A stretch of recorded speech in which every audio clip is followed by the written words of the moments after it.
এই যে এ ভদ্রলোক সন্দেশের ব্যবসা করছে, দেখুন। বড়মার এখানে পুজোর লাইন, এই পুজোর লাইনের এখানে সন্দেশের ব্যবসা করছেন উনি। কাস্টমার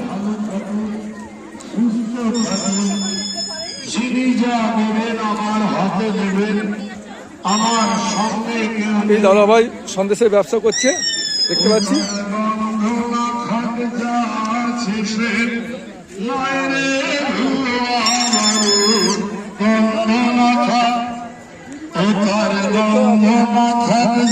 এসে গেল।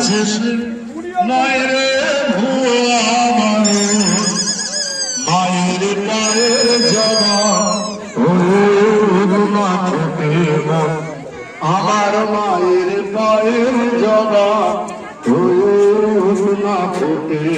সন্দেশ মুখে দেন, জানি কত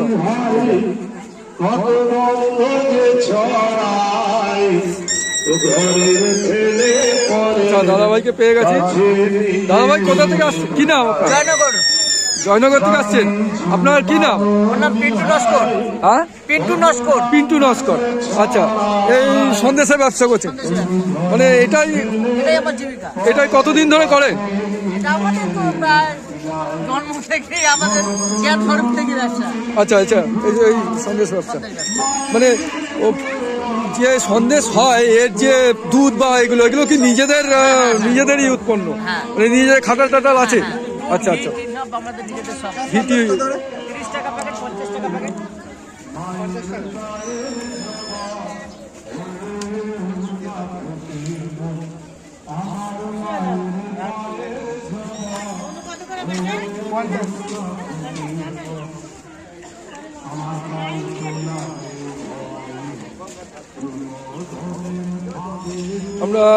আমরা অ্যাকচুয়ালি ওই আমাদের একটা চ্যানেল আছে, ইউটিউব চ্যানেলের নাম হচ্ছে আর্টিস্ট গোপাল অধিকারী। হ্যাঁ, ইউটিউব চ্যানেল থেকে আমরা মোদিজি যেরকম মন কি বাত একটা করেছিলেন প্রোগ্রাম, সেই ফর্মেই আমরা করছি মনের কথা। তো মোদিজিকে সম্মান জানিয়েই বলছি, উনি আমাদের দেশের প্রধানমন্ত্রী, ভারতবর্ষের প্রধানমন্ত্রী। তো ওনাকে যোগ্য সম্মান জানিয়েই বলছি যে উনি তো ওনার মনের কথা বলছিলেন। হ্যাঁ, তো আমরা আমাদের চ্যানেল থেকে আমরা সমস্ত স্তরের মানুষের কথা জানতে চাইছি, মানে একদম ছোট বাচ্চা থেকে শুরু করে সবজিওয়ালা, মাছওয়ালা, মাংসওয়ালা, যেরকম আপনি ব্যবসা করছেন আজকে সন্দেশ, এরকম আপনার কথা আজকে জানতে চাইবো। আপনার কিছু মনের কথা বলুন, মানে আপনি কি করছেন, ছোটবেলা থেকে কতদিন করেন, মানে কি একটু মনের কথা জানতে চাইছি আমরা। এই ব্যবসা তো আমাদের প্রথম থেকেই।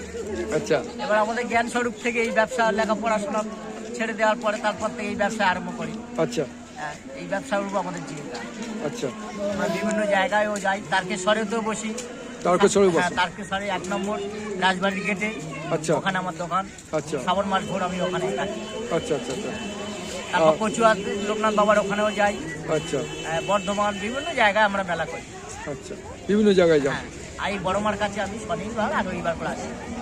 আচ্ছা, আপনি বাড়িতে কে কে আছেন বা কিছু? বাড়িতে বাবা মা এখনো বেঁচে আছে। আচ্ছা, বাবার বয়স 93 প্লাস। বাবা 93 প্লাস। আচ্ছা, সুস্থ আছেন তো? সুস্থ আছে বাবা। আমি মাঠে কোনো কাজ বাজ করে বা কি? এখন গ্রামের দিকে তো অনেক মাঠ টাট থাকে বা ইয়ে থাকে। হ্যাঁ হ্যাঁ হ্যাঁ, ওদিকেও বসতে দিচ্ছি না স্যার, কি করি বলুন তো? লাস্টে দিদি বলে এখানে বসে, একটু চেপে নিয়ে নেবো, আর কি করবো বলুন? আমি কিছু বলছি, আমি কিন্তু বললে উঠে যেতে হবে।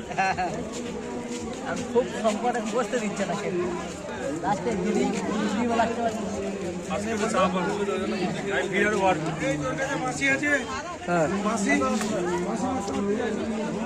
হ্যাঁ, বলুন একটু এরকম। হ্যাঁ, ওদিকে বসতেও দিচ্ছে না। আচ্ছা,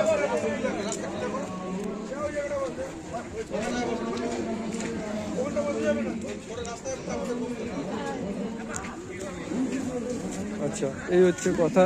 দেখতেই পাচ্ছেন এইরকম ব্যবসাদারদের অনেক অসুবিধা এবং অনেক রকম অসুবিধা দেখতেই পাচ্ছেন।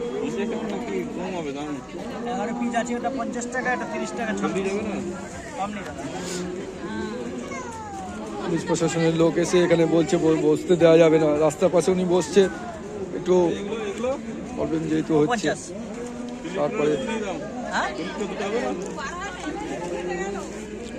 আর পরিবারের ছেলে মেয়ে আছে? একটাই ছেলে একটাই মেয়ে। আচ্ছা, ছেলেরা কি করে? ছেলে পড়াশোনা করে, ছেলেটা মাধ্যমিক দেবে বাহ, আর মেয়ে এমএ পড়ছে। মেয়ে এমএ করছে, মেয়ে বড়, মেয়ে এমএ করছে, বাহ, তা তো ভালো। দাদা খুব মানে ইয়ে করে, খুব এই ব্যবসা করে মোটামুটি চলে যাচ্ছে দাদা।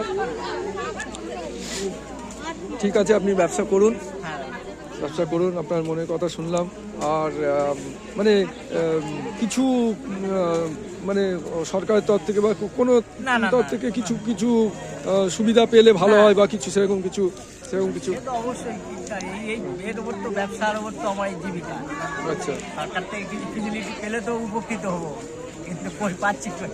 আচ্ছা আচ্ছা, সেটাও আমরা চেষ্টা করছি আপনার কথা, মানে প্রত্যেক মানুষেরই মনের কথা একটু আমাদের চ্যানেলের মাধ্যমে জানানোর। যদি সরকারের নজর পড়ে আপনাদের দিকে, যদি নজর পড়ে তাহলে আপনারা উপকৃত হবেন আর কি। অবশ্যই। ঠিক আছে, ঠিক আছে দাদা, ধন্যবাদ। ওকে।